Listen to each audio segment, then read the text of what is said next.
Greetings and welcome to the weekly live stream for the ResTutor Orbis channel. And as always, I'm your host, Lucius Aurelian, and thank you for joining me on this Valentine's Day Eve. And I will admit I did question the wisdom of doing a live stream on Valentine's Eve. Well, actually, it's Valentine's Day night, but it's all the same thing. And I decided just to go ahead with it. And if people were available, they're available, and you get to find out exactly what special sites were all about. So I'd like to extend a welcome to all viewers, all channel members, and all others joining us. All are always welcome here, although I may not always be so gracious with certain opinions. But if they're offered respectfully, I'll be happy to consider them. And yes, I'm in a little bit of a facetious mood tonight. So what are we really talking about with special sites? And I see I Am Kairos is joining us. Hey, good to see you. I always notice you seem to have a talent, a radar for knowing whenever I'm going to talk about certain locations. Yes, I had a feeling that this exploration would be right up your alley, and it just so happens we are going to consider the logistics of it. So thank you, everyone, for joining us. And what exactly do we mean when we're talking about special sites? And what exactly do I mean when I'm talking about special sites? Well, you see the asylums on the thumbnail or the title page, and clearly that's what we're talking about. But what makes something special about an asylum, and why do these particular sites always get this kind of attention? What is unique about them? Well, the fact that they're found all over the land and all the major continents, and they usually represent compounds. What exactly do I mean by compounds? Well, we'll get into that a little bit. And for those of you who've watched the channel for more than a few explorations, you know exactly what I mean by compounds. But we'll cover it again today for those who aren't familiar with it. And we're also going to talk about the rather special reputation that these sites have. And that's really the reason why I give them the name special sites, because it's almost as though they exist in some sort of physical reality. But then they also seem to have a real connection with the old world, and perhaps connections to other realms, other realities, for all we know, whether you're talking about hauntings or something else that's a little bit beyond our understanding. And so that's why I think it's important that we explore these. Now, just for a little bit of a review, what's one of the asylums that we've covered in the past? The Pilgrim Hospital Complex in the great state of New York. And New York's had a couple of its own unique stories with the asylums, although virtually every state in the United States has their dealings with asylums. And what do we tend to see? These incredibly massive buildings, these very elaborately constructed structures, all part of the original Kirkbride plan, as we understand it. The Kirkbride plan, somehow a national plan that was implemented even before the United States Civil War, before we understood the federal government of the United States to officially have all the powers that it would eventually assume after the Civil War. But when you look at all of these asylums, you notice there tends to be some commonalities. Are we talking about the grand structures that exist upon them? The fact that they're not just simply one main administrative building, but they tend to be a collection of buildings. And usually that's what I mean when I say compound. Here you go, Jamie, talking about some of the treatment of individuals in asylums. Now, the official history says that these asylums and these images that we're looking at here are all Pilgrim. We've looked at these before, but don't worry, we're going to be looking at some new ones that you've never seen before. And you tend to see unique details like this that are associated with old world buildings, the portal windows, the unique decorations, something that becomes a little difficult to explain when we're abiding by our mainstream history, because as we understand it, the vast majority of these asylums were constructed in the late 1800s. Well, actually from the mid 1800s to the late 1800s, and in places as varied as Iowa and California, while they were being settled, no less, while they were still building courthouses and state capitals and essentially laying out towns. By the way, on that note, I just wanted to ask everyone an open-ended question here. How many towns in the United States were founded from scratch? In other words, nothing was there in the 1800s, or really from 1800 to 1900. And how many towns have been founded from scratch from 1900 to today? And there's no right or wrong answer. It's just something interesting to think about, because when you really look at towns, cities, towns that would become cities, there's a very interesting story to think about that. And no, I'm not talking about those subdivisions that we can still lay out in a short amount of time. We also understand that the great residential subdivisions that are the real product now of the 21st century can be laid out relatively quickly. They also have some very, very short construction times, comparatively speaking. And no, I'm not being facetious about it, but certainly you don't see anybody anywhere building structures like this. What is this? Is this a water tower? Is this some kind of watchtower? Did it have some other purpose entirely? These are the kind of questions that we ask whenever we explore these areas. And why I wanted to do this special sites exploration on Valentine's Day is because of the fact that I was able to get on site and get some very interesting footage of some non traditional sites. In other words, not places that we think about. We always think about the asylums, and here you have the Pilgrim State Hospital complex on Long Island, New York. Perhaps I should specify it's not New York City, it's Long Island, New York, technically. And there's all sorts of reputations that are associated with this place. In fact, if you've heard of the urban legend of Cropsey, it emanated from this particular compound. But very intriguing when you look at this aerial photograph from whenever it was taken, 1930s, 1940s, but that's okay. We're not surprised to see aerial photographs from the 1800s either, so that doesn't necessarily say anything. But what you always find interesting is just how elaborate these compounds are. Yes, there's that anomalous water tower or interesting tower building. And I'll admit that the complex looks rather plain in many ways, as did Jobbers Canyon. And yet, when you look closely, you'll see that it has more elaborate construction to it. And so it's not just simply one giant administration building that we tend to think of, but it's a collection of structures. It's also a compound that can operate completely off the grid. It does not need power. It does not need food. It does not need water. It does not need the other life providing amenities that we would expect in many locations. And why would these asylums operate off the grid unless they had some other purpose entirely? Yeah, and there's a good question right there from Maverick. How many bricks in one building? How many bricks in the whole compound? And if you start counting bricks, you'll eventually drive yourself crazy because it's something that completely goes beyond the realm of simple explanation. But that tends to be what we encounter in these explorations. But the reason I wanted to start with Pilgrim here in Long Island is because it does have that original story of being a special site. It's still widely known today, and it still has a number of reputations associated with it. Is it official history? Is it urban legend? Is it some mix of both? It does appear to be a mix of both. And this is where a lot of these stories and, dare I say, these films that we have even come from. And what's really the tragedy about this place? What do we understand about asylums in the Kirkbride plan? Well, originally in the 1800s, the Kirkbride plan, something that managed to be executed on a national level, again, for a nation that hadn't really done it yet, unless you count the Mexican War, which was a little bit of a stretch. You realize that the existence of these asylums, the amount of resources and effort that went into constructing them, doesn't exactly adhere to our understanding of the official historical account. In other words, it seems to be some sort of achievement that we would expect to be beyond the means of the day. And yet somehow, some way, these structures were constructed. Now, Pilgrim may be something that we can explain. Well, it was constructed in the 1920s, right? Is that what the official history says, or does it say something else? Yes, that question about bricks. Many, many bricks here. You know, when I look at this particular image, I'm reminded of that very impressive aqueduct, or at least looking under it, the viaduct in the UK, where you have all the interesting arches. Why on earth do you need arched doorways like this on an asylum? Those are silly questions. Don't ask them, okay? It's what the contractor wanted.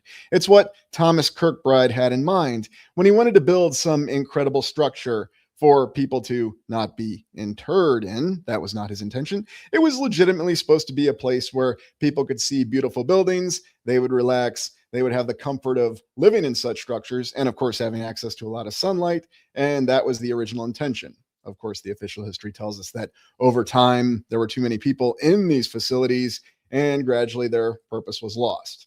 Yes, even looking at some of the original blueprints for some of these locations are quite interesting. And yes, as usual, they tend to be single perspective. Again, not that that proves anything, it's just very interesting. Now, moving on from Pilgrim, we'll go back to our other terrifying story that we had, and that was the great story of Willowbrook. And let me pull up Willowbrook and just a little bit of a review for everybody. If you forgot, Willowbrook was that incredible hospital in New York City that also gave rise to the Cropsey legend. And again, it's that blending that we have in Willowbrook, and let me make sure you can see it properly. That blending that we have of official history with urban legend, urban myth. And what really happened at Willowbrook? Well, all sorts of terrifying things. This was another facility that certainly didn't go about helping people. In fact, many people were harmed in Willowbrook. What was its stated intention? Well, it was to help the people who had what we'd call today disabilities, back then what they referred to as the feeble-minded. And here we see the layout of this interesting complex in Willowbrook in New York, and also understand the story that goes along with it. And even to this day, there are still people who go around and explore these facilities. Now, a little note here. This is what really interests me about these asylums. The fact that many of them are still standing all over the land, that you can still visit them to this day, and you can still realize that there is something there that doesn't necessarily make a lot of sense. That doesn't really add up. And Rob says it right here. Horror. Yes, the concept of horror is associated with these places. Whether you're thinking of it as some kind of fun haunted house to explore, or you're realizing that there's ghosts of many human beings that suffered in these places. And make no mistakes about it, Willowbrook was no exception. There were many unfortunate souls that suffered in Willowbrook. And the official historical account even confirms that. Our good friend Geraldo Rivera did a very wondrous special on this and really brought about our faith in journalism, because we knew that journalists were going to be watching our backs because they would expose places like this. Although it's interesting to note that even after this place was exposed, it still continued to operate. And many of these places, under the current name of hospitals, do continue to operate to this day. So what really to make of it? Even the politicians, Robert F. Kennedy was involved with the Willowbrook situation, but nothing really seemed to change. And of course, we remember the tragedy of Robert Kennedy's sister, Rosemary Kennedy, and the irony that she ended up in an asylum, or rather a school, one of the very first explorations on this channel, St. Coletta, near Jefferson, Wisconsin, just slightly east of it. And that's where Rosemary Kennedy spent the rest of her life. Now you can see in this image, she looks like a very wonderful functioning adult, but because her father was concerned about her, well, behavior and that it may be threatening the political career of the family, that she was lobotomized and then spent the rest of her life in Jefferson, Wisconsin, in St. Coletta. Now, you might be surprised to know that there are others that have similar stories. And here's part of the compound at St. Coletta, apparently where Rosemary Kennedy may have been interred, but who knows for sure.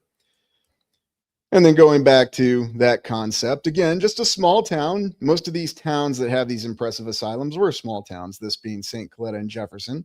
I mean, officially it's called a school, but that's the other peculiar thing about these asylums. They have so many different names. Originally, they were asylums. Some became hospitals. Others became schools. Would you be surprised to know that some of these asylums actually start out being called orphan asylums? So why exactly was everything called an asylum in the 1800s? What was really behind that? Or was asylum originally the root word? We can certainly think about the functions and what these asylums did, but that's why they get our interest. And going back to Willowbrook, we have Saul Krugman, our doctor who did human testing with various forms of infecting the students, or rather the, how do you really even say it, the unfortunate children that were at Willowbrook, and testing out different hepatitis forms on them until he developed a vaccine. But he's got a Vax Pack hero card, so I guess it was all okay. To quote Dr. Reinhardt from The Black Hole, the ends justify the means. And that's exactly what happened here. And let's not forget what also happened with the monster study. Here we have Wendell Johnson from the 1930s.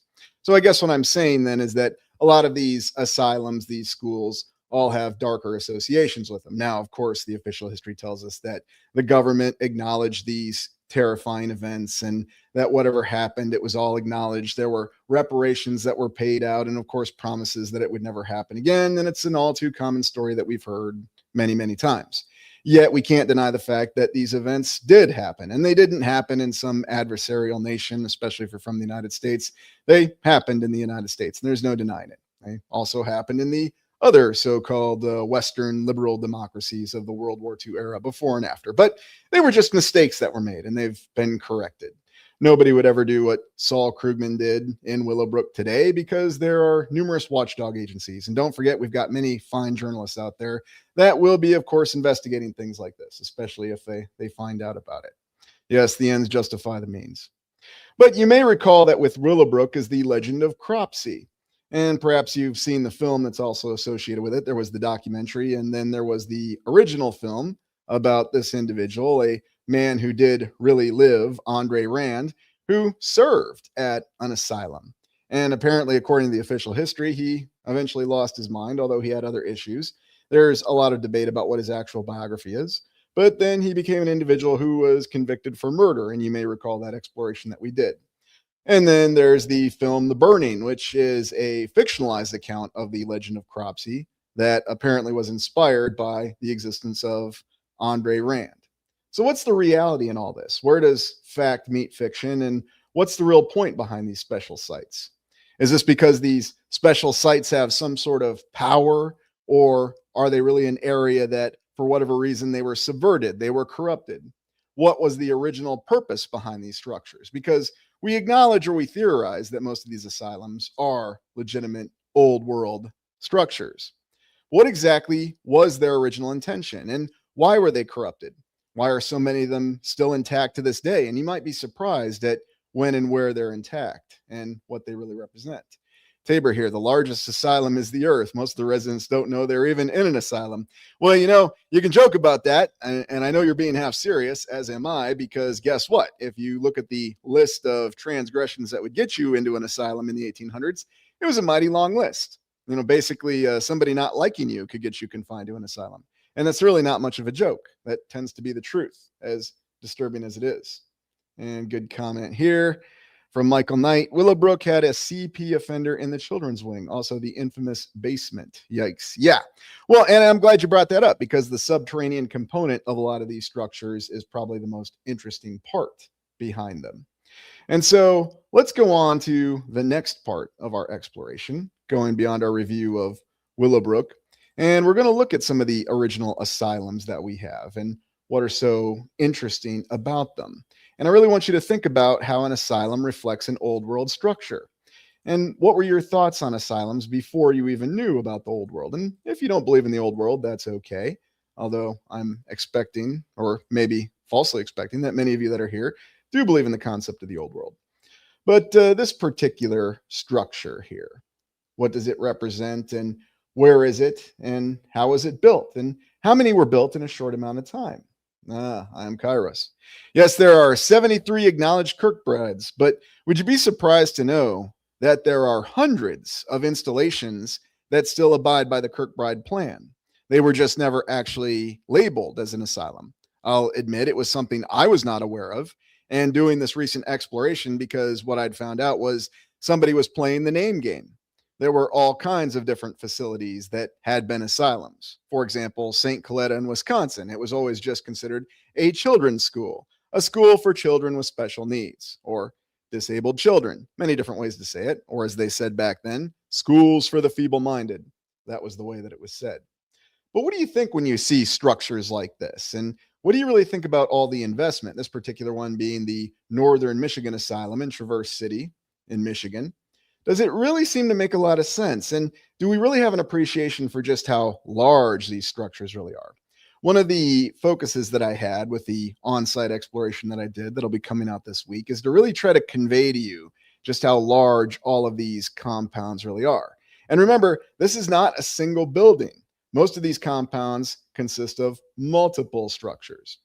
And here we have Dorothea Dix, the original person who was an advocate for an asylums in the 1850s. And it was from her testimony that the Kirkbride plan, here we have Thomas Story Kirkbride, and no, I'm not kidding, that's actually his name according to history, who came up with this very benevolent idea of building these incredible structures with this very familiar batwing layout.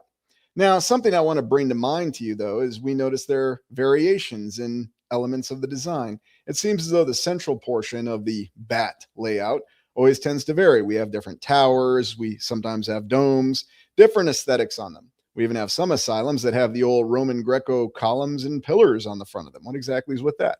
Is that just local variations?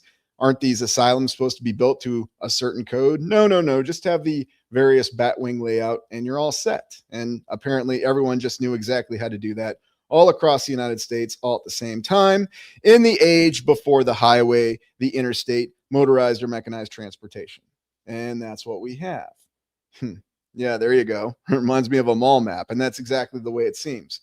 And yet this was supposed to be the ideal all these resources went into building these structures officially to treat these people who were confined at these asylums. Here we have the Oregon State Hospital, a photo from 1900, so clearly a construction of the 1800s. And yet we see the variations in it. And yet the other thing that I've always found interesting is you also see similar construction details to the numerous county courthouses at the time. So when we build these asylums, we're going to put all this effort into making sure that they are very beautiful buildings, because that was part of the Kirkbride plan. And of course, we're looking at the official asylums, this being Weston State Hospital. And wherever these are, whether we're in West Virginia or Pennsylvania, we notice the variations on the construction, and yet we have some rather odd details here. What exactly is the function of this device right here? Is it just decorative? Look, Thomas Kirkbride mandated there was going to be a decorative spire, even though there was going to be a nicer tower right behind it. But look, if you don't have your decorative spires on it, it's just not going to help people. But it's just one of those things that you see, those details, the large spires and very elaborate constructions. And remember, what's even more interesting is officially we're expected to just accept the fact that all of these massive structures were built all across the nation, all within about the same 50-year time period. And it tends not to be questioned very much. And I think that's the problem that I have with it, because it's something that we accept. Now, more recently, with recent publications, productions, whether we're watching TV, streaming TV, or even YouTube, TikTok, or whatever else, we have these ghost hunters who now go to these asylums and maybe communing or communicating with those that once resided in the asylums. Either way, whatever your perspective is, nobody denies the fact that there were thousands of people in any one of these asylums. Originally, they were only designed for hundreds, but official history even says they held thousands and maybe many more, and that there were people who suffered in these places. There were people that spent their entire lives in these asylums, from children to adults. And maybe that's the most alarming part of it all. Now, when you look at some of these others here in Athens, Ohio, you again see that you don't just have the main building. You have an entire compound. You have many ancillary buildings. You have even a center for power. And on many of these, you have some sort of source of water, whether it's actually a water tower or some underground water portion. Now, for everybody watching, what's something else that we tend to notice about these asylums? And I'm thinking the underground portion. Yeah, exactly, Sean. There's always that nifty smokestack that can be seen from miles away. So it's interesting that these asylums could really operate off the grid. Ah, there you go. Yes, the cemetery. And every single asylum has a vast cemetery with it as well. There's also the fact that there is a subterranean component with these asylums. And we'll be looking in that towards the end, the fact that all these structures are connected by tunnels. Why would these structures need to be connected with tunnels? Well, we get all sorts of official answers or explanations for it. They needed to be connected with tunnels so pipes could pass through. Well, don't worry, we're going to look at those tunnels and see if there are any pipes passing through. Ah, the Iowa State Hospital for Insane in Clarinda, Iowa. And this is one of the sites that I explored in person, and it was rather quite intriguing. Clarinda is not a very large town, and it's in southwest Iowa, really where Iowa's starting to become the plains, but it's just an area that it's not very populated. Clarinda is not a large town, and there's really no large cities. See what I did there? There's really no large cities nearby. So pulling off an incredible installation like this, and believe me, this one is unbelievably large, is very impressive for a state that was really known for its agriculture at the time. But that's what we have when we look at these sorts of special sites, these structures and these logistical achievements that just seem, well, from a straight perspective, rather absurd. Even any single one of these structures being pulled off, such as this one in Clarinda, Iowa, is incredible. They could build a building like this in the very early 1900s, before they had the highway system, before they had the interstate system. Yes, they had the trains, but how close could the trains get? And if you look at Clarinda, how close are the train tracks to this asylum? Yeah, I know, you're really surprised. Well, something really came out with Iowa that caught my attention, and it was actually right under my nose this entire time. So that's why I wanted to make sure that I shared this with you, because I had a feeling that what I was going to look at might only had a time limit to it before it was removed. You know how these things go. So anyway, let's move on here from the asylums and take a look at some other structures that we may not traditionally affiliate with asylums. And that is the whole concept of what used to be called the orphan asylums. Yes, they had asylums for orphans. Now, what I'm going to do is show you some images. We'll start with the Civil War Orphan Asylum in Davenport, Iowa. Now, the reason I selected this one is, to be fair, these structures actually support what we would expect. Just modest wooden structures, wooden houses. I could see the state of Iowa building wooden houses for the orphans of Civil War veterans. That's what these structures, these orphan asylums, were for. But it's rather intriguing to think that this is not what we get. We don't get orphan asylums that have just modest wooden buildings like this. Although if you look a little closer, this almost looks like a concrete pad. I don't know, maybe it's wood stairs, but maybe my eyes are playing tricks on me. I suppose it's wood. Maybe we see some vertical beams right there, but who knows for sure. Okay, so it's all wood, and the only thing made of brick are the chimneys on it. I could see them pulling that off. A little bit of effort, and that's what we'd expect.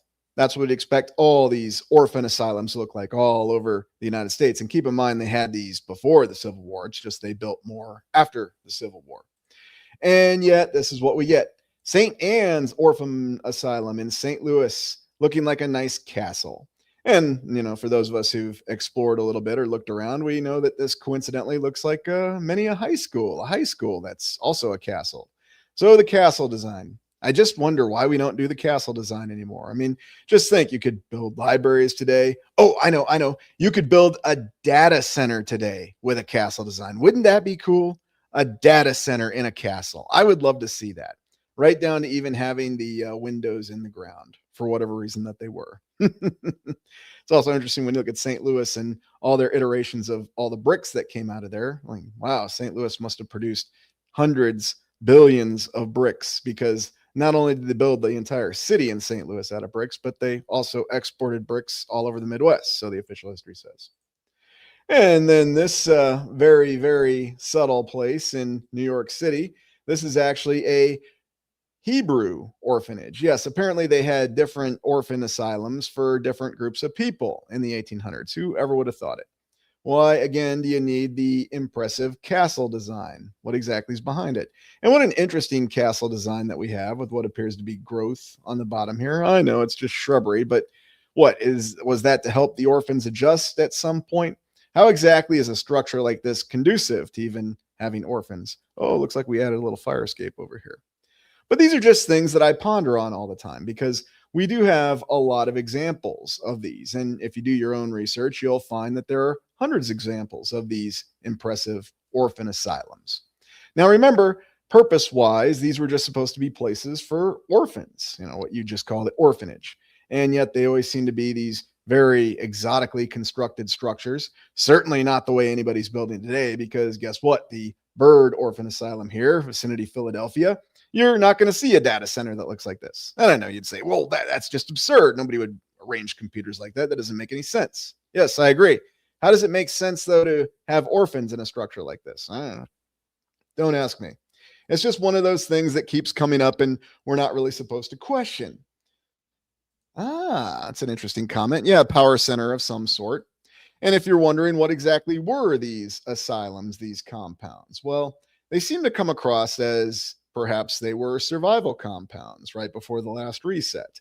If we take everything together, that these compounds were designed from the ground up to operate off the grid, they could generate their own power, their own food, their own water. They could enable a population to survive any sort of event, any sort of disaster, if you think about where they're laid out. Most of them are laid out in remote areas. Yes, there's a few in cities, and no doubt people are trying to survive in the cities, and we'll get to that. Here we're looking in Cedar Falls, Iowa. We have the old main of the University of Northern Iowa. And right next to it, this was the original orphan asylum that was attached to it. You'll never guess what happened to this building. Spoiler, fire, 1960s. I know.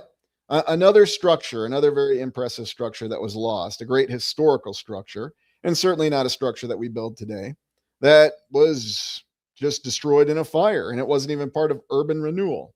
And it looked like it was quite a complicated and very elaborate structure. And again, built in the United States for the purpose of orphans of the Civil War. Now, of course, the old main, and yes, I know what you're going to ask. Are certain universities laid out in the same way as a compound? The answer is yes. Ironically, if you look at the older universities, and we've explored the universities all across the land before, they do have that same layout, a vast complex of buildings and the ability to operate off the grid. And then even some of these other orphan asylums, this being labeled as a colored asylum from New York City, from the New York Public Library collection. What a very elaborate building, right down to having the columns integrated in the wall and a nice pediment. And again, I'm asking that question, how exactly do you justify that for these particular structures? All right, now it's time to get to the piece of resistance and what I really wanted to get to with this little exploration. And what you're looking at here originally started out as a Civil War orphan asylum. This is what would be called the Glenwood Resource Center in Glenwood, Iowa, just a stone's throw away from Council Bluffs in Omaha that we've explored recently. But think about this.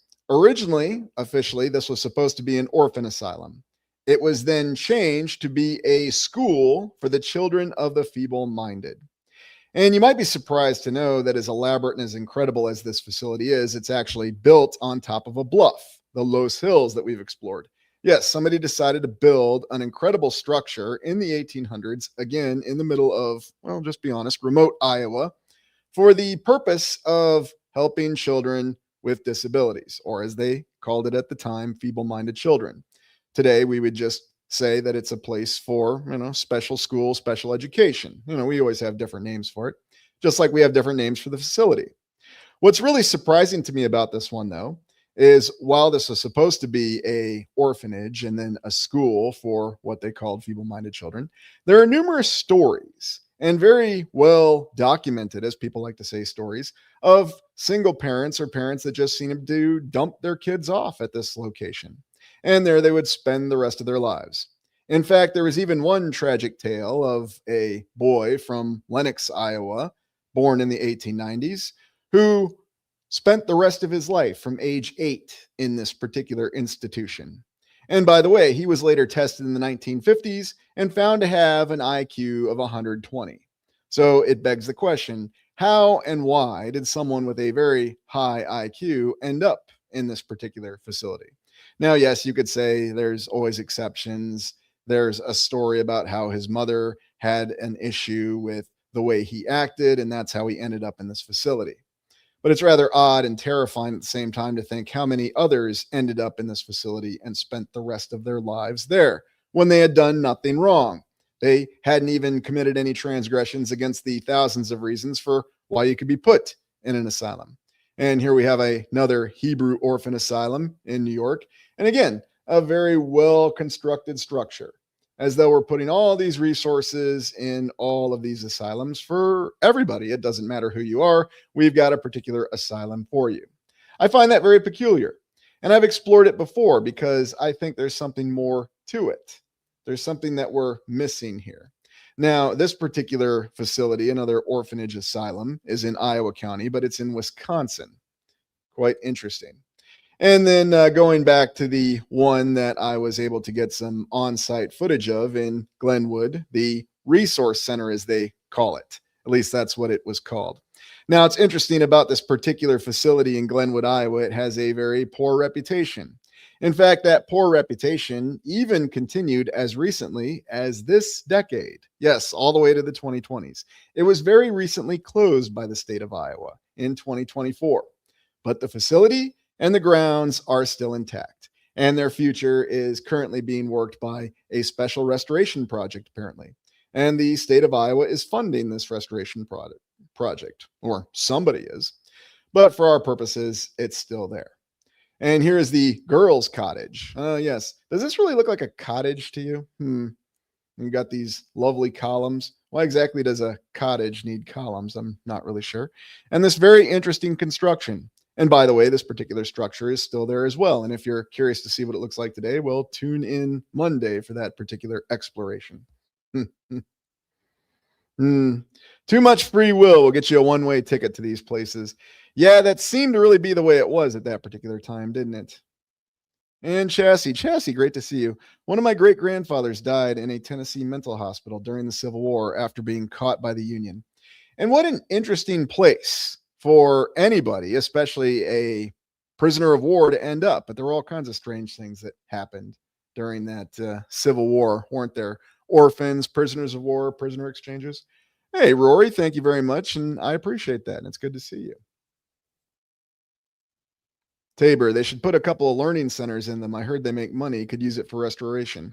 They are, I will give credit where credit's due. So there is a restoration effort going on for a lot of these locations. And you'll actually find that in certain locations, like even in Omaha, there are companies that are focused on trying to restore or use these buildings for other things. Yes, this is just what I would expect an orphan asylum to look like. And when you really look at the details in this, and this is what we tend to overlook, is the details in construction. Why would anybody go to the effort of even doing these decorations at the time?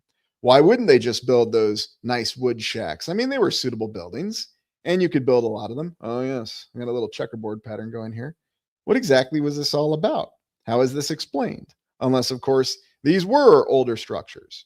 Now, my theory behind them, they were survival compounds. And they were built in a hasty manner because apparently somebody had some idea that the reset was coming, like these trees down here. And that's something else you'll see around these asylums, is not just the reputation and special sites that they have, but all the different stories over time. Now, some are well-documented historical stories and others are myth of some sort. But somewhere in the middle, we tend to see the truth of what they represent.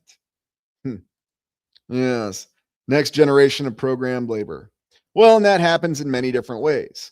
What I find fascinating, though, is that these are still there. So many of these still exist. And that's probably the most fascinating thing with the orphan asylums. So we've got asylums for people with mental health difficulties. We have asylums for orphans. We have soldiers' asylums, and so many asylums for so many other reasons. But would you be surprised to know that not only did we have all these asylums for various issues and various challenges, at least according to the official historical account, but we also had something for people who had other sorts of disabilities. And what intrigued me is all the different schools for the deaf that we have. And here, this one in, let me make sure you can see it full image, and I'll remove the banner because it's not going to say anything else. But here, the deaf mute school in Sioux Falls, South Dakota. How very interesting that something like this would endure and still be present at that time. And again, very elaborate construction, although when you look closely, I wonder what happened to the window here. And why exactly would there be a window? And again, if this is a school for the deaf, how exactly is this conducive to that? These are always multiple floors. You always have these interesting detailings of construction with towers and very odd architecture with it. And why do I say odd? Well, because they always seem to look like some sort of castle or manor that we'd expect to see in the Middle Ages. By the way, this is one of the more modest ones. Here we go. California School for the Deaf. Yes. Nice, big, incredible castle, multiple floors. It's just something that doesn't really add up, does it? But again, this is something else that also falls under the asylum program, where you'll see that these particular schools for the deaf will come up, and you'll see where they are and what they represent. The Ohio School for the Deaf, massive manor. And by the way, it looks exactly like our old soldiers' home that we've explored in Milwaukee, Wisconsin. Similar construction. But again, why and how is this ever justified? And then my question is, well, why aren't we building structures like this today? Well, because all the craftsmen that we have and all the artisans that could build structures like this, they just opted not to pass on their skills. That's what some people will say. Although then I'd ask, well, how'd they do it logistically? Well, there must have been a river or a waterway nearby, and they could just run everything down on boat and then carry it up from the waterway. Yeah, sure. I mean, I'm well beyond accepting any of those as explanations. And if you want to think that, be my guest. But for me, it just doesn't add up with all of these structures that were being built simultaneously with all the municipal structures. And let's not forget towns and cities that were being built from scratch. So many things happened all over the land, but especially in the United States, according to the official history, between 18 and 1900. And remember, the asylums didn't get the green light until the 1850s. And at that point, the only thing the United States had really done that involved a national effort was fielding the large national army for the Mexican War. And by the way, that was nothing compared to the national army that they fielded for the Civil War. Prior to that, the official history says they had all kinds of difficulties. The militiamen didn't even want to go into Canada in the War of 1812.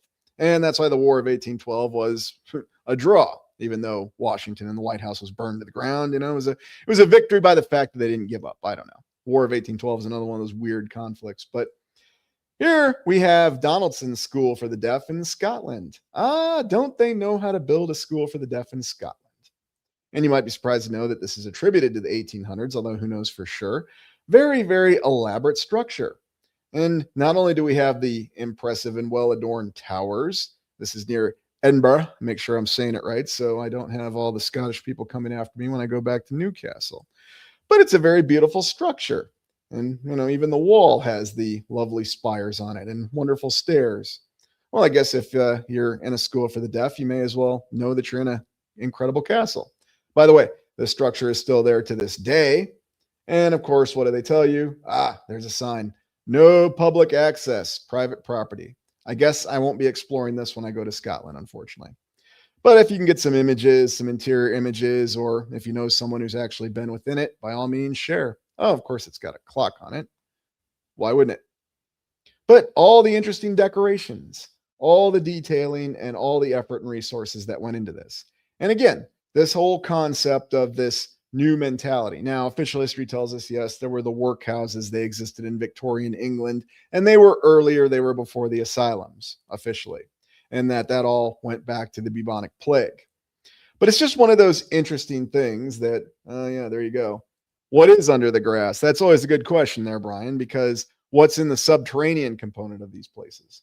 And what do they really represent? Yeah, is it a power station of some sort? Did it represent something else? Did it do something else at some point in time? And yeah, I'm with Donna Marie here. I mean, and some of these are just completely off the charts impressive. Now, some people say, well, this was in what we think of as the old world, the old country, England, Scotland, Ireland. It's not too surprising they could build structures like this in the mid-1800s. But yeah, that's really the best way to say it, Kathy. It's just a stunning castle. And what more can you say about it? And that's a good point there. I do wonder what kind of ventilation systems that they had. And then here, just looking at this campus for the deaf in the great state of Missouri. And again, here we have the other classic compound. And I think this one's in Fulton, Missouri, but a very, very large compound, multiple structures, again, just for a school for the deaf. And yet you'll find the same details that you do at the asylums. Massive water tower, smokestack. Again, the capability for this location to operate off the grid. Again, as though it was some kind of survival compound. And, some people say I don't give North Carolina a lot of attention. And, ever since we took a look at that wonderful, wonderful Vanderbilt summer cottage out there, the Biltmore. I mean, it's a very subtle place, right? But here we have the North Carolina School for the Deaf, and they're no exception. Lots and lots of bricks. Yes. I mean, why wouldn't you go to the trouble of doing intricate detailing like this in a school for the deaf? It all makes perfect sense. Decorative brick structures and, looks like the pine cone of power up here. But what's it really all about? What's it really telling us when we look at these structures? And if we accept that these are what we're told that they are, then we have an inconsistency. And what is that inconsistency? The inconsistency is in the past, even though we didn't have the ability to leverage financial resources officially, because in the 1800s, the United States did not have a federal income tax. It didn't even have a central bank of any sort. But somehow they were able to leverage these kind of resources. What was this left to the states? And we know that's not true because there are numerous accounts of certain states like, Iowa, who managed to fund their state capital because of refunds from the Civil War. Yes, I guess the United States Civil War was a profit-producing venture. How exactly does that make any sense? No, official history says that was the first time the United States leveraged a federal income tax. No, it wasn't universal. It applied to certain people, but still, they were collecting taxes from their citizens for the federal government. So where did the funds come to build this? Why? Why was this a national effort? And if in the past we were willing to put this kind of national effort into this sort of problem, why aren't we willing to do it today? Because it's too expensive? Look, we've got no compunctions about going infinitely into debt. So I don't buy the too expensive argument, if you'll pardon the pun. However, what I do notice with these structures is if you have many of these, and they're very difficult to tear down, whether it was urban renewal or whatever you want to call it, then you have to come up with other explanations for what their purpose is.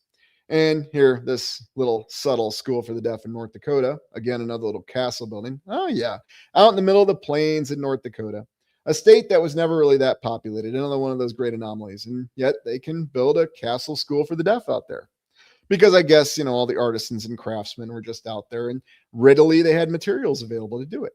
How exactly does it make any sense? What are your thoughts? And Maverick, what have you got? Well, I've seen the videos on the Singer building in New York. It had a massive air pump in the basement that served the same purpose as an attic fan, albeit in the opposite location.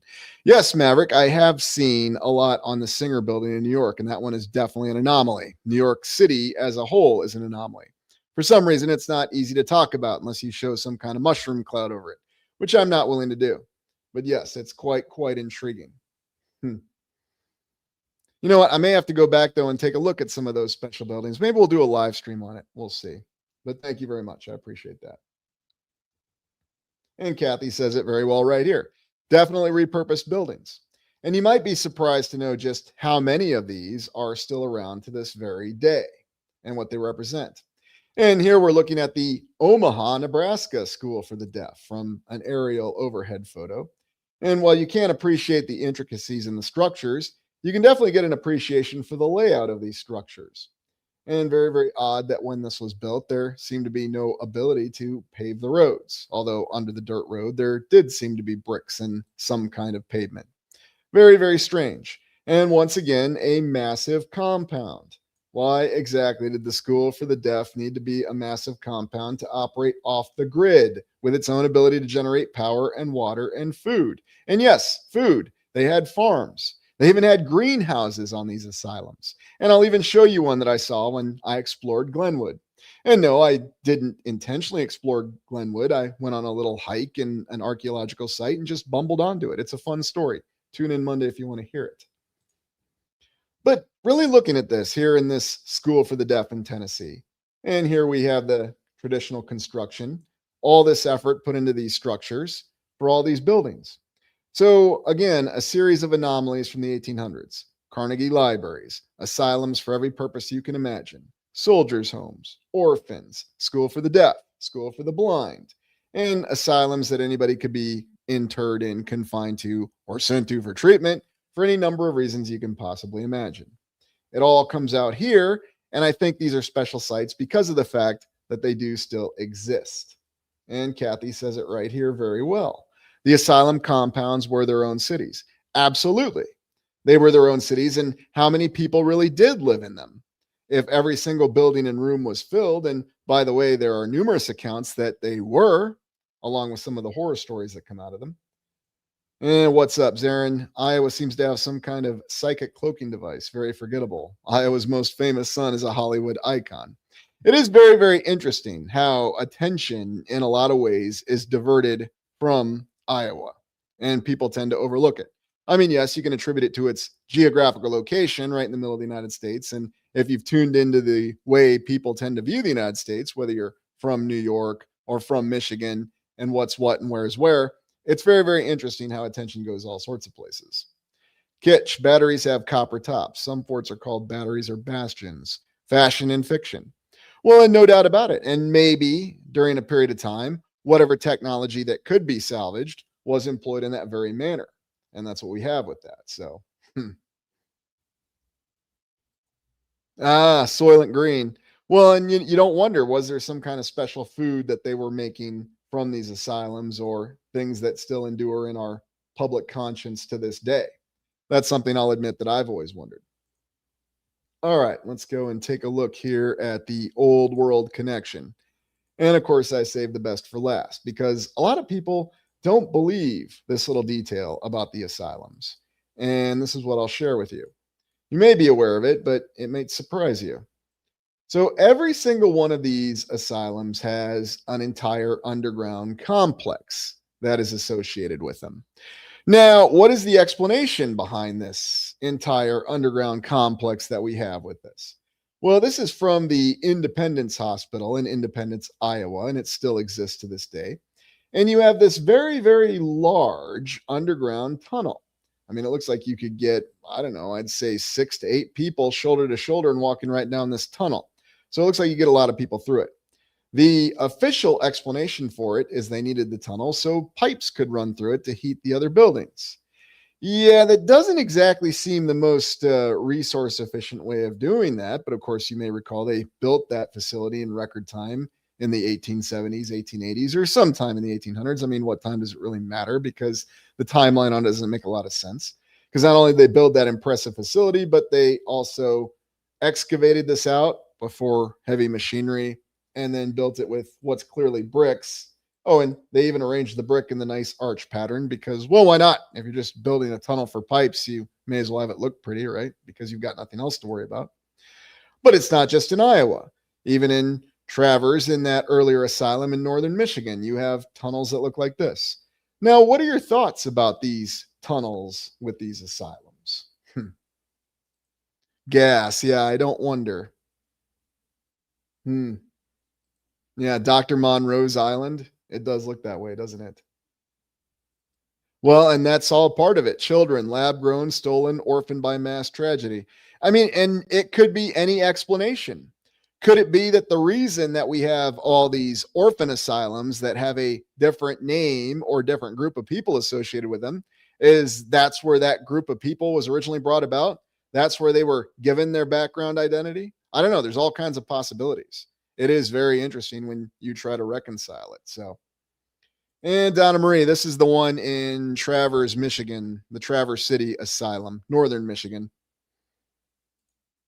Chassis, I wonder if a small car would fit in the white tunnel with yellow. You know, I wonder, get one of those smart cars in there? Yeah, it probably would. I can tell you an ATV definitely would. In fact, I think I heard an ATV going down there. Can't confirm or deny that. I just thought I heard one driving around down there.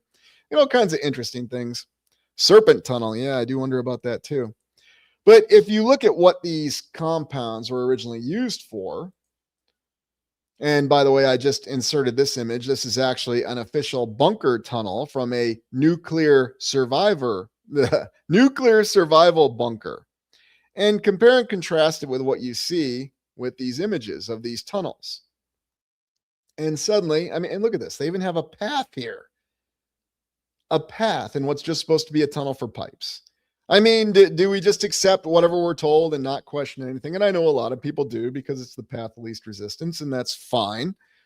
But these are the kind of things that just really cause me to openly question it. Yeah, definitely hiding from something that was coming from the sky. Something that was coming from the sky, something on the land. What's really interesting about the facility in Independence, Iowa, is even the entire town of Independence, Iowa, has an underground component to it. In fact, you can go there today, visit the asylum, then go into the town of Independence, Iowa, and they'll offer you a tour showing you the elaborate underground portion of it. What's Beth got here? Perhaps the original purpose of these buildings predates any need for asylums or shelters, but instead represent how the old worlders lived, living harmoniously together in self-sustaining structures. I think there's a lot of evidence for that. And, you know, it's all theory, Beth. You could be exactly right that these were just some of the structures that, for whatever reason, they survived. What's interesting to me is how they were converted into compounds. So maybe they were special communities where people got together to simply enjoy life and enjoy the balance to be found in life. Oh, don't worry. There's no shortage of asylums in Texas, without any shadow of a doubt. But when I look at these tunnels and I think about that, you know, and especially the tunnel compound in Independence, but by the way, there's also a tunnel compound in the so-called Resource Center in Glenwood, Iowa. And Glenwood's not a large town. And yet you can go to other places, such as the Croatan Aqueduct here, which is still intact in New York City. And you may recall we've looked at the Croatan Reservoir. Very, very interesting. A facility that doesn't really make a lot of sense, something that seems to defy what our understanding is of time and what really happened. And you think about all the effort that went into constructing these facilities. Clearly, they had some other sort of purpose, but were they just facilities that were constructed in a hasty manner to try to survive something?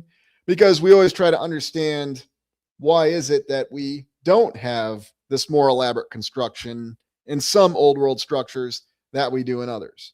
For example, why doesn't every single building look like the Polk County Courthouse in Des Moines, Iowa? You know, that structure that has that very, very advanced concrete. Oh, there you go. Built with brownstone. But that's something that I'm always trying to get to the bottom of. And that's why I think it was important to really do these explorations. Ah, that's a good point there. The Dragon, how far apart were some of these? Tunnels probably connected them all. Well, I can tell you that there is a School of the Deaf, there is the Resource Center in Glenwood, and then that asylum in Clarinda, Iowa, that are all probably within 100 miles of one another. So, yes, it's possible that tunnels could have connected them all. Well, there's a good point there. Look at how those huge iron things holding it up. Yeah. And how exactly were those forged at the time? Did they have some kind of advanced heavy metal press available in the 1800s that we just didn't know about? All the rivets on these? When exactly was this constructed? And then in New York City, so interesting, although really any city that has been around for a long period of time is interesting because you get all sorts of conflicting chronologies or dates on when these facilities were laid out. They'll just tell you it was just the bricks. They could do that back in the mid 1800s. And then they added this very impressive piping system for the aqueduct later. Okay, maybe. But when you look at it, certain things just don't seem to add up with how old they are.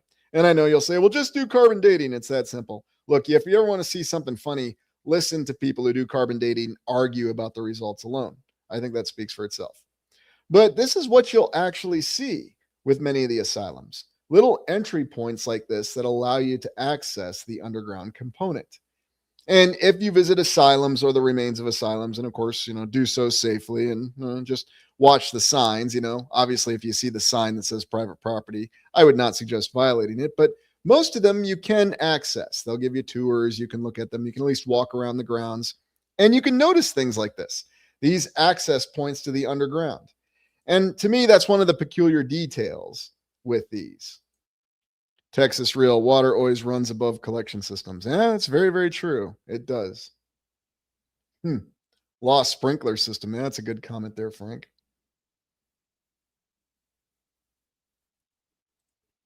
Well, and then the other concept there, Ryan Tucker, the orphan trains. How exactly did they really operate? Clearly they were about redistributing population, but what was their real points of ports of entry? I mean, we understand the official history tells us that all the orphans came in through New York City, and then for the most part, they were relocated to the Midwest predominantly to provide labor on the farms because that's where they needed it. Because apparently, even as late as the 1930s, officially, they still needed labor on the farms. Even though the combine came about in 1890, I guess you couldn't get mechanization and motorization on the farms. Dwayne with a good comment here. There are tunnels on every continent, just like there are pyramids on every continent, all in a time before there was communications equipment and international travel. Yeah, absolutely.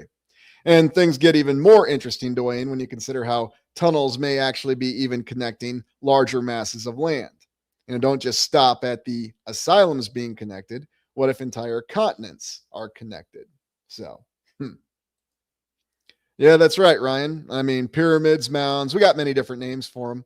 Oh, I found a new interesting name. If you tune in on Monday, they had, I think it was Lodge House was the term they had for it. It's very, very interesting. So anyway, but that's what we have with these special sites, these interesting locations where you have this kind of access. And by the way, I, of course, included the underground of Lakeland, Louisville, not too far from what used to be known as Central Hospital in Louisville, where my great-grandfather met his untimely demise in the asylum there. And if you want to hear that story, just go back and watch the Orphan Trains exploration. I detail it there. But yes, another impressive series of vast complexes. Kathy, I'm sure you're well aware of this particular one because Kentucky has no shortage of them, where you can actually explore the entire underground. Zarin here. So there was a surplus of adults for the hold rush, but extremely scarcity of workers for the Midwest. Yeah, that's what the official history says, and I'm not suggesting it adds up, but yes, that's what we're informed. And what I do find interesting about it is it does indicate that as today and yesterday, there's always been the desire to relocate vast groups of people. Now, the reasons for these relocations vary, and the names, just like for the asylums, vary. But it's interesting to note that it happens, and it's still happening to this very day. Hmm. Here's a good one. Oh, wait, let me get this one. Billings, Nebraska is a documentary reunited orphans with the most recent relative. Heartbreaking stories. And they are all heartbreaking stories. And here's what's really strange to me about this whole story with the orphans in general. For most of them, what you hear is that there tended to be one parent alive. For example, with my great grandfather, yes, his wife passed away, but he was still alive. And yet his children were taken away from him. And they were sent, of course, to the Midwest. And he spent the rest of his life in an asylum, well, at least until my grandmother visited him. But, by the 1950s, he had passed away. So 4 decades. And of course, you have the other horror stories about people such as the individual with the IQ of 120, spending his entire life from age 8 until his death in the Resource Center in Glenwood. And so those are heartbreaking stories. And then you've even got other heartbreaking stories of the Civil War orphanages where at least one of the parents were still alive. But apparently, according to the stories passed down, they just decided to leave their children at these orphanage asylums. And this was way before any sort of orphan trains were operating. I mean, officially they were operating in the 1850s. It's amazing how many things we got started in the 1850s in the United States. But those are all of those interesting stories and heartbreaking stories. So, I'm talking way before the Franklin stuff. Well, and again, who knows on the chronology, the timeline? We think we know, but how much do we actually know? Old world Photoshop. Seen a pile of shoes at one of these tunnels. Oh, yes. And it's suffice to say that they're still being used to this day for a variety of reasons. Yeah, I don't exactly know what they've done to them over time, but that's what keeps it very interesting. And it is saddening and maddening. And I think what's even more saddening and maddening is if you have these facilities still around to this day, then what are you doing with them? Are you preserving them? Are people really learning from what happened here? Are they trying to understand them? Or is it just the fact that they still stand because we don't really have the means to tear them down? You remember the very well-known story of the City Hall in Philadelphia. City wanted to tear it down in the 1950s, and they lacked the resources to do so, lacked the finances to do so. It would bankrupt the city. And so that always begs the question in my mind. I mean, why do any old world structures get torn down? Jobbers Canyon was torn down in Omaha because ConAgra wanted to build newer red brick buildings, but they had more glass in them, so they were more modern, I guess. I mean, you can run around the ConAgra compound to this day in the little lake they have there, and you'll see that all those buildings are brick, but they have more windows than the old Jobbers Canyon buildings that they tore down to make way for that campus. So make of it what you will on that story. But there are asylums everywhere. And they're not just asylums. They have different names, like the Glenwood Resource Center. I had no idea that that was located there. And Glenwood's a relatively small town. It's in that very interesting area of the Los Hills. But looking through all this, and in summary with this exploration, well, there you got it right there. They probably just write a fake history when they don't know the answers. Or, people will confide in you. We don't know. I mean, just look up the official historical account of Saint Germain, the Count of Saint Germain. And you'll see terms like supposedly, allegedly in an official historical account. I'm not kidding. It's one of those very, very interesting things. Yeah, KC. Yeah, Shawshank Redemption. And of course, an old world structure. And by the way, we're not even talking about the prisons that were also old world structures. You may recall that we explored Anamosa, Iowa, a prison that looks like a castle. And so I wanted to do this live stream and really talk about what makes these special sites special and why I think we need to pay attention to them and at least gain an understanding for what they might be telling us. And let me go back here and show you what interests me the most about a lot of these particular structures and why they've always gotten my attention. And for me, I think it's just the fact that you can find examples of the true old world that exist in these structures and what they really showed existed past, present, and future. Because I can just ask you the question, any one of these children's orphanages, is anybody building like this anywhere? Even if you're a trillionaire, and we've only got one trillionaire officially, maybe not, who knows? But does anybody build structures like this for residences for any purpose? Is anybody doing it anywhere? Is anybody putting the resources to do it? Even a single one. And you can only take the explanation that, well, we lost all the artisans and craftsmen so far. We have vastly advanced technology compared to what we have or had in the 1800s. We have vastly improved logistics. You can order anything on Amazon and get it within 48 hours. Well, most things, but you certainly couldn't order a prefabricated old world building kit in 1858, expected it to be delivered that week, and then get a building. And by the way, and what the heck are these devices for? And I'm going to keep asking these questions, and I'm going to keep exploring this because this just doesn't make any sense. And we really need to gain an understanding for what these structures show us. Why did a fire break out in a building like this in Cedar Falls, Iowa in the 1960s? How is this even flammable or inflammable or subject to fire? Whatever terminologies you want to use. And it's funny that we have so many terminologies for it. But how does something like this even catch fire? I mean, this wasn't just an orphan asylum in Cedar Falls, Iowa. This was also the old main for the University of Northern Iowa. Although it's ironic to think that the old main at Iowa State University met the same end. It fell to fire. But that's all right. They built the more amazing and incredible Beardshire Hall right across from Curtis Hall there. But you look at these structures and you try to understand them. You try to understand why and how anybody would build a structure like this in Glenwood, Iowa. And where it gets even more crazy is the official history tries to justify it by saying they were merely following the Kirkbride plan. Okay, that's fine, but this officially was never an asylum for people with mental difficulties. This was originally an orphanage that they called an asylum, and then it became a school for the feeble-minded. And you can look at the varied history of Glenwood, and it's quite an interesting structure. The entire layout of it's fascinating. And yes, like Clarinda, it has a very large and ominous cemetery. And last but not least, there are a lot of strange anomalies and occurrences with this particular facility. Some of the strangest things I think I've heard. And there are corroborated local folklore tales that state strange things happening in this location and nearby to it. Now, again, it's folklore. It may just be myth. But if you go and visit Glenwood to this day, just go south on I-29 from Council Bluffs and you'll be there in no time, you'll find that there's some interesting anomalies with Glenwood. Oh, the people there are very, very friendly, but they certainly seem to be aware if somebody is not from the area that's in that vicinity. I know it's typical small town America, and I'm not saying there was anything ominous going on there, but I will say there were some interesting things that I observed and some very interesting things on the grounds there. So by all means, tune into the exploration on Monday and see that all firsthand.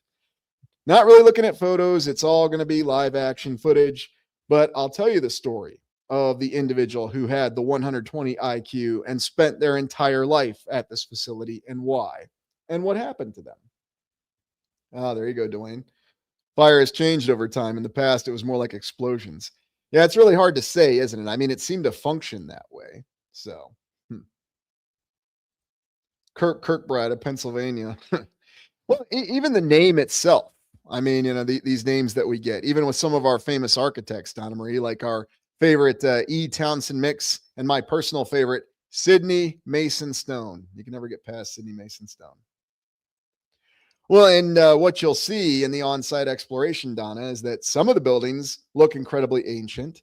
Some look a little newer. There's even Art Deco buildings that were seen on this particular facility.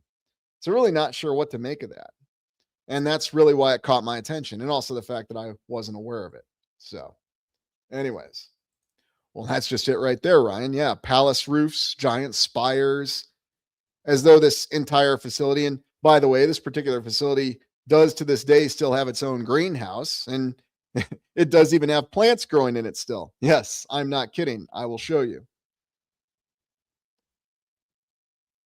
Were there any healing frequency bells in these hospitals, asylums? Great question, DJT.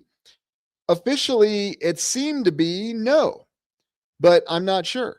I know that several of the college campuses that were compounds had bells, There's the famous Iowa State campanile. I mean, virtually many of the universities have campaniles with bells.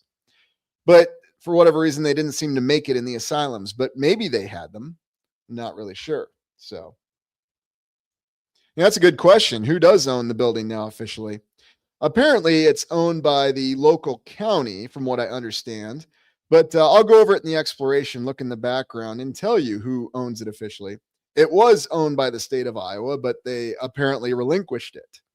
But as I said, most of the facility is still there. So it's rather intriguing. So, oh, yes, they did collect all the bells, or they replaced them. They put the more modern, how shall we say, digital bells in many facilities. So, dig up that hill. I bet it's all building. Oh, you're already on it there. What's our real story? Yes, it does seem that there is an extensive underground component to this particular facility. And ironically enough, it is all in a hill. It's in the Los Hills, those giant, incredible ridge lines that run all the way on the western side of the state. And the administration building. And what we can see is the administration building is still there, although this very unique and incredible tower is no longer there, unfortunately, because as with many churches and other structures, for whatever reason, this part was pulled down. I can't imagine why. I mean, look at all these spheres that you have up here. How exactly do you explain that for an asylum? That's going to make those children feel a lot more comfortable when they're there, when they see a building like this. That's what the official history tells us. Thomas Kirkbride told us, even though it was for the asylum. The disturbing story, though, of any adult or child that would spend the rest of their lives in a place like this. And one final tale of horror I'll tell you. This particular facility in Glenwood, Iowa, had stories of many adults in what was supposed to be a school for children, but many adults being confined in a single room with a light on, and they were naked and left there for weeks. Now, who knows about the truth of that, but yeah, that's exactly right, Kairos. Doesn't make you want to seek asylum, even though that's terminology right there. So that's just one of those things that has always really reached me about it and why I think these are special sites. So, did the bells cause deafness when they broke the Liberty Bell? Who knows for sure? The older bells seem to have a healing property to them. And when you hear them ring, they definitely seem to induce a state of harmony. Not all of them, but you could be onto something there. Maybe some had different sorts of effects. Some perhaps could have been weaponized. Ah, yes. Rasha Sylvester. Antennas for aether harvesting to supply power. No doubt about it. No doubt about it. Definitely along those theories. Hey, Hollis, good to see you. Thanks for joining us. Well, it's funny you say that, Jay Coverload, because it is in the bones. And something else I'm going to be running down in this exploration. There's a very strange tree that is on this particular property. And there's a lot of legends that are associated with this particular tree. Now, one of the stories that I will be sharing in more detail, and I'll cover it in some, and then there'll be other detail, is what exactly was this tree used for?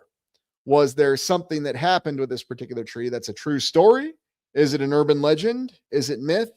And why are there so many examples of this story across the land? No, it did not just happen in Glenwood, Iowa. But it's rather strange that this story is prominently featured in Glenwood, Iowa. And believe it or not, I actually have a media publication that corroborates it. I know it's the media, take it with a grain of salt. So, well, thank you very much for that, Porsche Siregar. I appreciate that. Anyways, that's all I've got for this exploration this evening. I hope you enjoyed it, and it was great to see everybody here. And be sure, before you go, to hit the like button and support the channel. And it's good to be back doing full explorations. And we've got an exploration that's going to be on site covering these special sites. I'm looking to get that out early this week.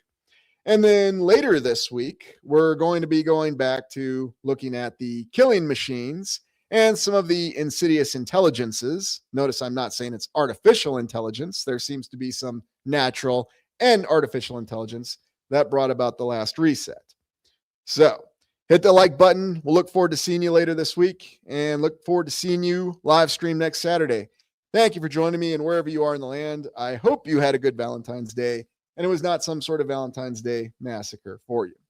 Thank you for joining me, and this is Lucius Aurelian signing off. Take care.